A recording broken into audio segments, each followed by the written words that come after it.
Hello there, everybody. Just signed in here to the Vitalize account for our live session.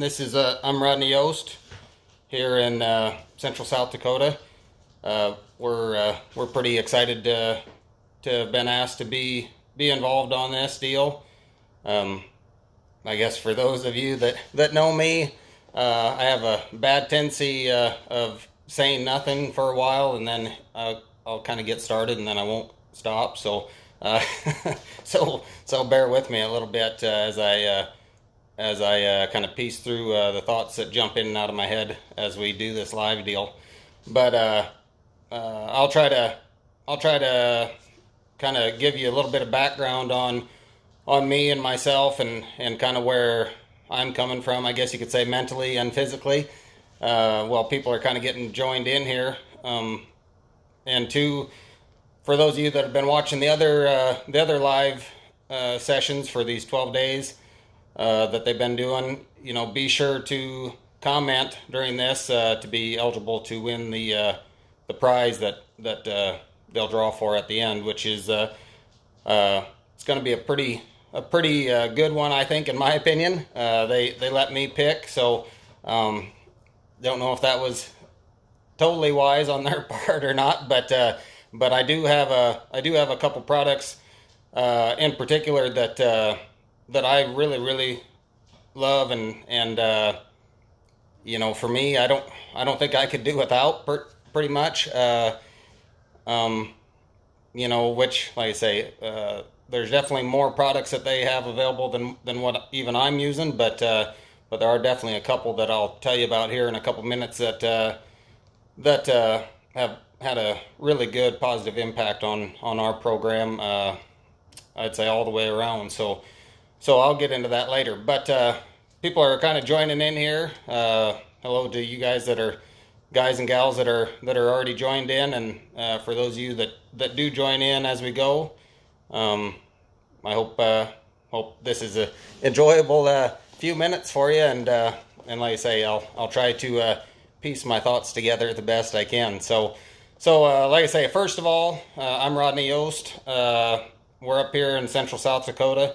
I always tell people, if you look at South Dakota and you pick the middle of the state and put a pin there, we're gonna be right there, pretty close, if not if you're not on top of us. So I grew up on our family's Broad Axe Ranch. I'm the fourth generation. Obviously, I'm the youngest of five. They say I still act like the youngest, even though I feel like I'm matured quite a bit from from when I was younger. So if that gives you any idea of how bad it used to be, but obviously our kids are going to be the fifth generation, and they're starting to help out here at the ranch. We're a cow-calf operation, always kind of have been. Years ago, back in the 80s, we ran a few hundred head of sheep too, and a little bit of everything, I guess, like a lot of ranches, especially in the 80s and 90s, whatever it took to kind of stay alive, I guess, so to speak. But with that being said, horses have always been a huge part of the ranch, and especially our ranch, and just ranching in general. I would say, my grandpa, my great grandpa, my dad, brothers, to an extent, everybody in the family and a lot of relatives, to a certain extent, were horse trainers. I guess kind of to the extent of nowadays, most everybody can kind of do the basics of maintaining your car to keep it running, when that was kind of the main mode of transportation of making a living. So with that being said, like I say, my dad and my one brother Wade trained a lot of colts for the public.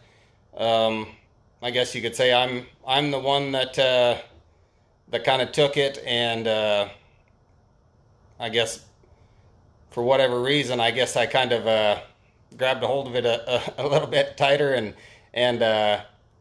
wanted to make it a little bit more of an extensive business, I guess you could say. And I think, it horse training and that type of deal has always really intrigued me. Just especially when I was younger, just in the way that they thought and they processed things, why they did what they did, good and bad. Um, I watched all the movies that all the kids did of horses, and for a long time thought that they actually could visit with us and talk to us if they really wanted to. But I've tried that as many times as I could, and have not heard a word yet. Unfortunately, that would make my job a lot easier now if for some reason we could just sit down and visit about it some days. But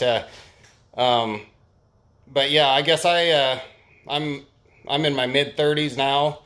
I guess I've been technically training since I was about 9. Again, I was one of those little dirty-faced ranch kids that ran around and tried to jump on and ride anything that I could catch up with, and finally got my dad talked into letting me break some ponies for some neighbors and different deals, and like I say, he kind of helped me along, but he also let me kind of learn the hard way, and that was a good way for me to learn too, especially in the beginning, because I'd be lying if I said I never never got kicked or ran over or bucked off or flipped over on or ran through a fence, or you name it. I mean, I managed to find a way to do it, but for lack of better terms, neither of us were big enough to hurt each other. So it a lot of knowledge was gained in those years for sure. And then I, with the help of my brother Wade, mostly, and my dad, I got to kind of start my first full-sized horse. I must have been, I don't know, maybe 10 or 11, I guess. And that mare's actually still around. My sister Christina actually has her at her place, and that mare's like 25 or 6 years old or something, we figured now. But and again, another good experience. It just one of those deals to where I was fortunate that I grew up around horses and around livestock, so a lot of that, I guess you could say, ability to somewhat read an animal and know how to react with one, some of that was already there and somewhat naturally kind of in place, which is huge. With doing clinics and demos and having clients and stuff these days. And we do some private lessons to where there is a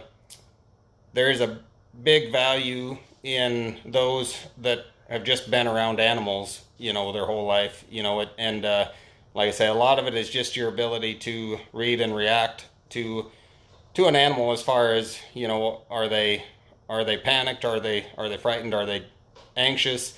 Or are they relaxed? Are they comfortable? To where your ability to know that at the very least is huge for the overall scope of everything to do with one. Obviously from there comes techniques as far as riding, training, different techniques as far as teaching them things, first rides, maneuvers and all that stuff. But even within that, like I say, your ability to read and react to an animal, whether it be a horse or a cow or a dog or anything, is a gigantic advantage. So again, like I say, I would say that's where me growing up a ranch kid, I definitely had that to my advantage, and I also had to the advantage that I was a little bit bullheaded and independent. So there was, for whatever reason, maybe I wasn't smart enough to know any better, but any opportunity I could get that they would turn me loose on a horse and let me ride over the hill, I I was more than eager because at the time I absolutely had no idea, obviously, really what I was doing, or that I was training or trying to train or anything like that. But some of my first memories on horses back in my early teens, before I guess you could say I technically was training them, was just simple stuff now, but I remember I spent days on my good little roan gelding that we called Jack, uh, just day after day trying to figure out, how I could make him stop without pulling on the reins, and because I'd seen somebody do that, and I thought, man, if I could teach my horse to stop without using the reins, I've got this deal figured out. So I spent I spent days trying to figure that out when I was little, and obviously I had no knowledge of how to do it or anything. But again, that's just how my brain kind of processed those things, and still does, I guess, to this extent. So like I say, now obviously that's a basic fundamental of the program. And it doesn't seem like that big of a deal now, but that's where it all kind of started. Just like I say, just trying to figure things out. So with that being said, like I say, that's kind of where our program kind of derived from. And I would say, a big percentage of the horses that we get in here, I would say our strong point, or our appeal to clients, is starting things under saddle. And we will get some problem horses every once in a while, and we'll get some tune-up horses, and we'll get some stuff that is broke to ride, but they need some fine tuning around some edges, different deals like that. But it just kind of naturally has borne itself into what it is, and we get a lot of barrel futurity horses.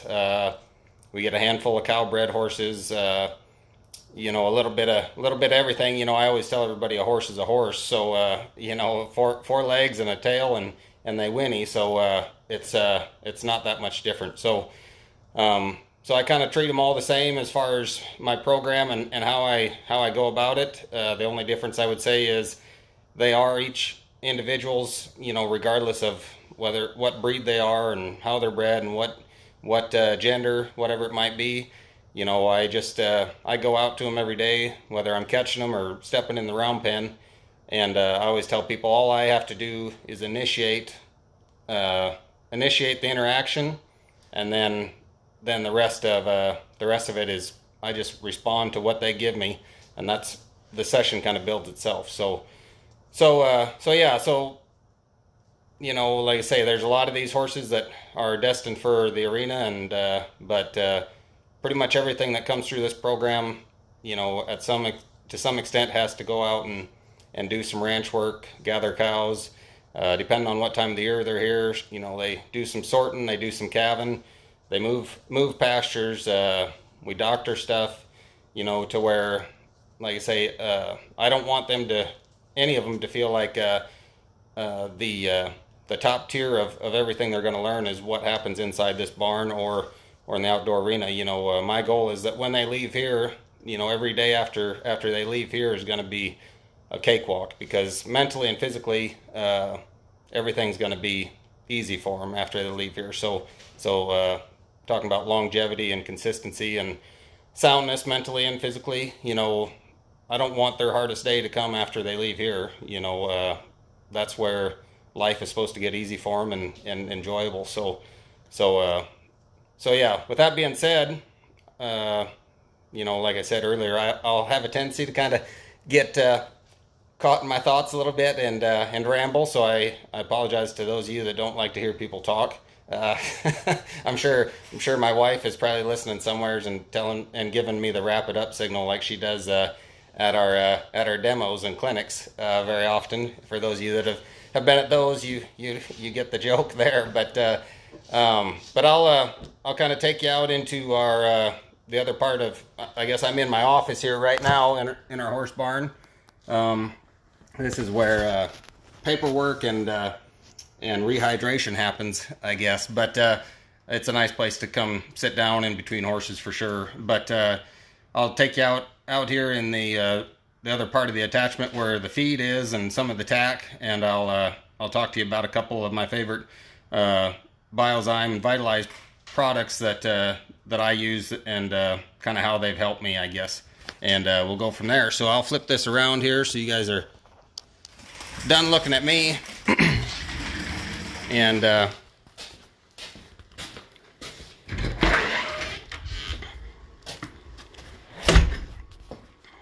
okay, so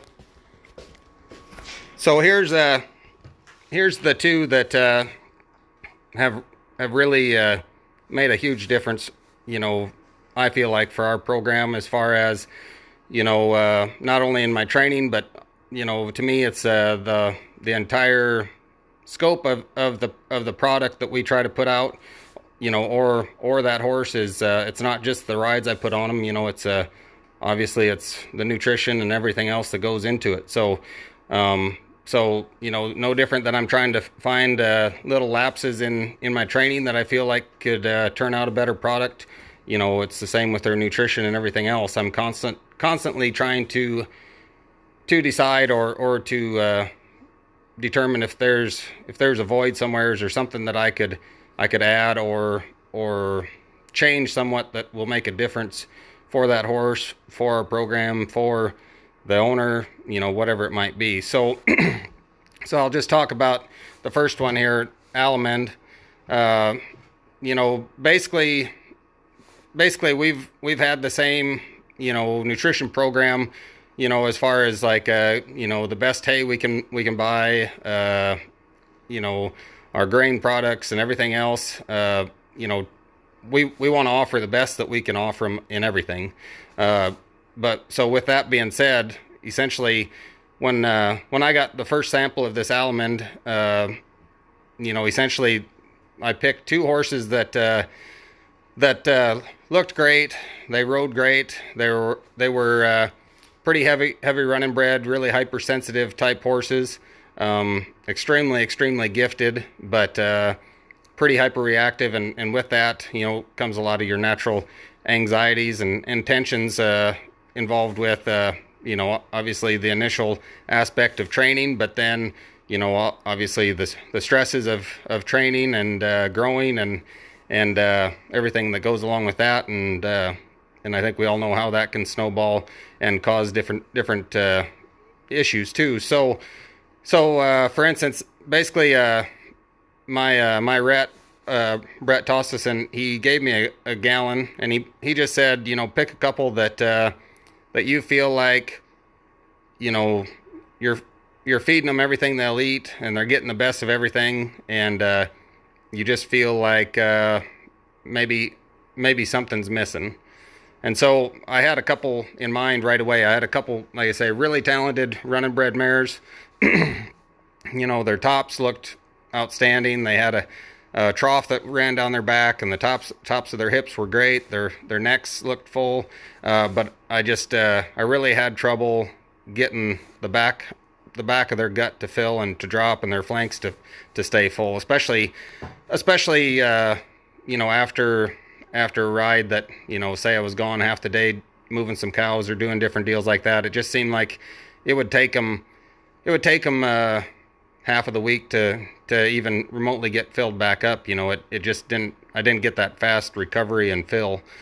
So I basically had those two mares, and they were in the same pen together, because I try to, you know, along with other things, I try to pen these horses to match each other, so that say I'll have two horses in a pen together, you know, they're essentially needing the same feed program, you know, they're similar type of horse, what have you, so I can treat them specifically, and vice versa in another pen if they need something different. So the only thing I changed, I didn't change anything else.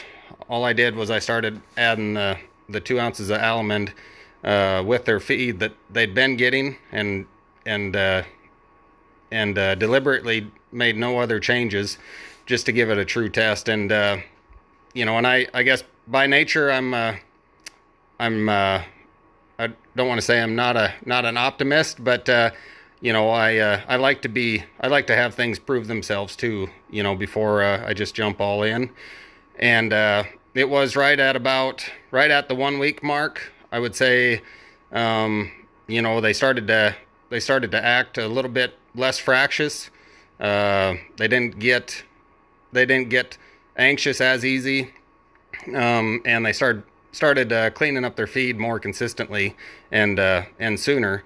At the end of 2 weeks, their the hind gut and the rear part of their belly and filling back up into their flanks had dropped by about half as much, and it started to fill. And then also at that time, another week had gone past, and they were even that much more better about being too reactive, hypersensitive, and fractious, and their ability to handle pressure and stress. So, and then too, like I say, their consumption of feed and their expression. I'd go out to feed, and they'd come running and run laps in the yard while I was dumping their feed, where before they'd just kind of stand there and wait, and then kind of slowly walk up. I mean, to where, like I say, I'd change nothing else. And I would give that credit to the fact that the feed and the hay and everything was excellent, but no different than you or I.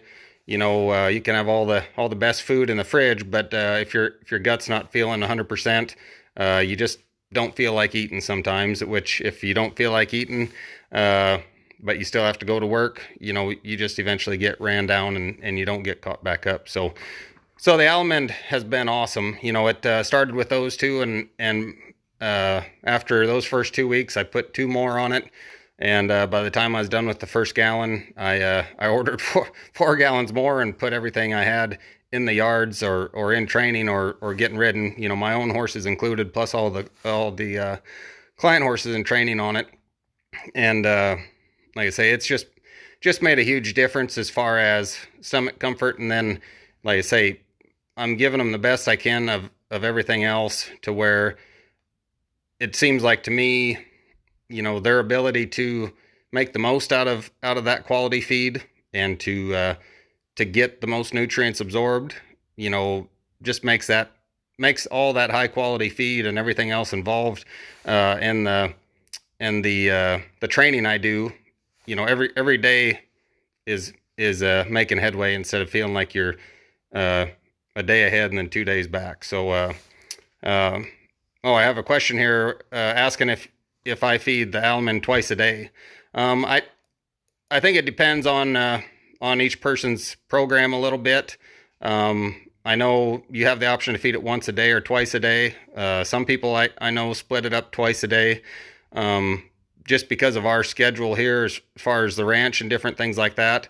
I'll feed it once a day, and if I know I'm going to get them fed twice that day, or have time to feed them twice that day, I will split it up as well. But I've had good luck, feeding it once a day as well. So, like I say, everybody's program's a little bit different. I know some people feed up to 3 to 4 times a day, which obviously, the more you can break it up and make it more of a, I would say, like a natural grazing type of a scenario, obviously the better, and that's where, we like to put our good hay bales and nets and pitch them hay in the bunks and different deals like that, because we do want them to be constantly grazing, but not gorging. So with that being said, the almond has been awesome, and especially when we're hauling to demos and clinics and to some of these sales, where it's you're hauling them anywheres from, especially these young horses that, they're 2-year-olds, 3-year-olds with 30 days or less, up to 60, 90 days riding is all. And that literally is the first time that they've ever left the place other than coming to your place. There's obviously a lot of stress just in that, and some of those hauls to some of those sales are up to 8 or 10 hours away, 12 hours away.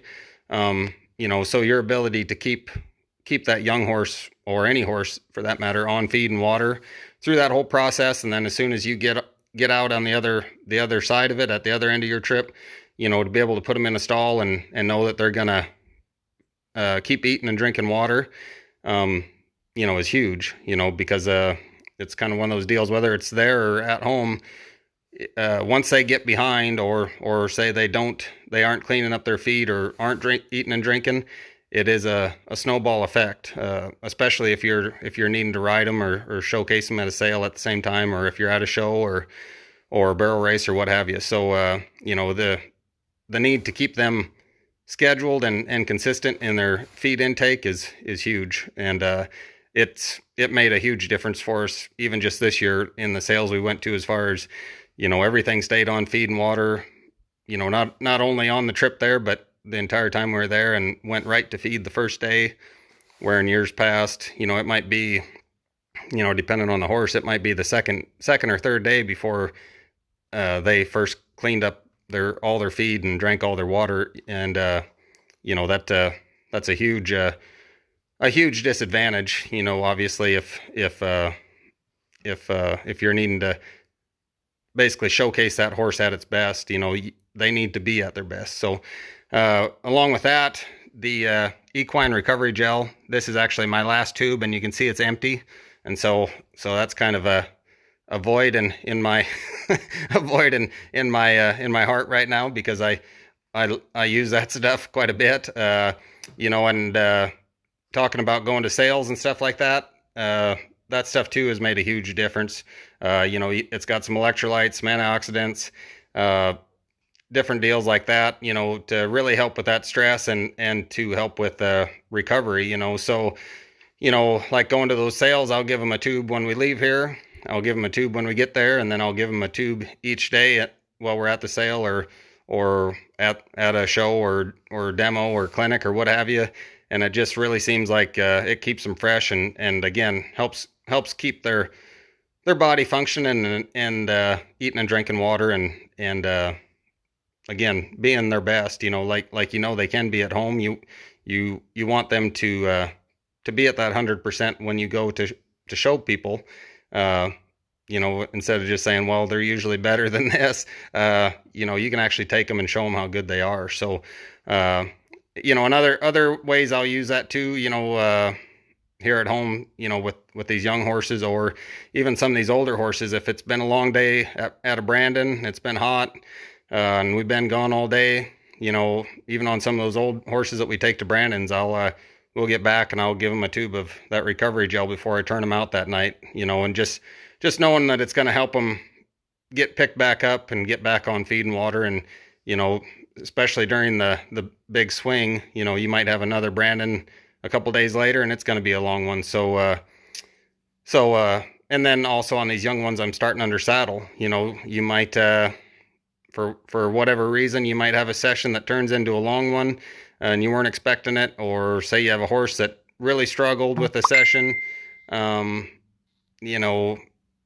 but you eventually get to a good point where you can end on a good note, and you want that horse to cool down, rest, and know that when you turn them back out, they're gonna go straight to the water fountain, fill up, and get filled up on feed and energy again, so that when you work with them the next time, you've got a horse that feels good again. So that's been huge too, as far as before I started using that, like I told my rep and different deals, before you'd have a horse like that, and usually they were the high anxiety, hypertension type horses that had big motors and different deals like that were naturally more fractious, and stress affected them more. They might have a hard session, and I mean, you could lead them to the fountain, and you could put grain in front of them, but it's almost like they would go stand in the corner of their pen, and I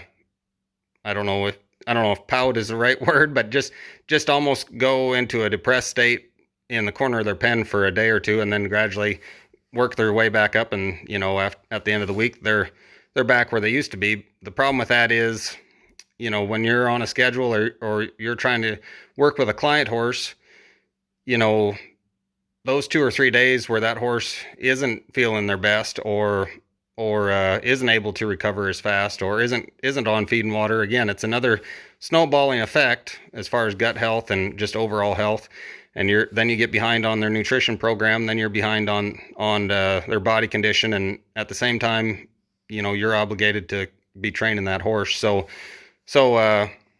I started using this in some of those cases, and where some of those would go stand in the corner of their pen, that next morning they'd be at the hay bale, or they'd be standing at the feed bunk waiting for me, and that was consistent, so that's huge. So those are the two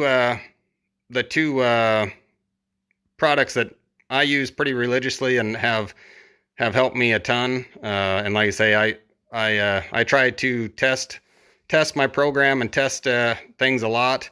And so, each time I did that, like I say, I would make sure that was the only change I was making, and give it an honest try, and a control and all that stuff, and it proved it. So with that being said, that's also, for those of you that are commenting, these two products are the two products that I told these guys that I would like to have given away, just because, again, there's a lot of great products, but these are two that I know, and two that I have a ton of confidence in. And like I say, all I did was add them to my existing feed program, and I just feel like it just helped what was already there. Just, it brought out the best of what I already had given to those horses, and made the most out of all of it. So yeah. So with that being said, and keep commenting. I got one last deal here as I go out to the barn. I'm going to turn my dogs out here real quick so they can come out and run around a little bit.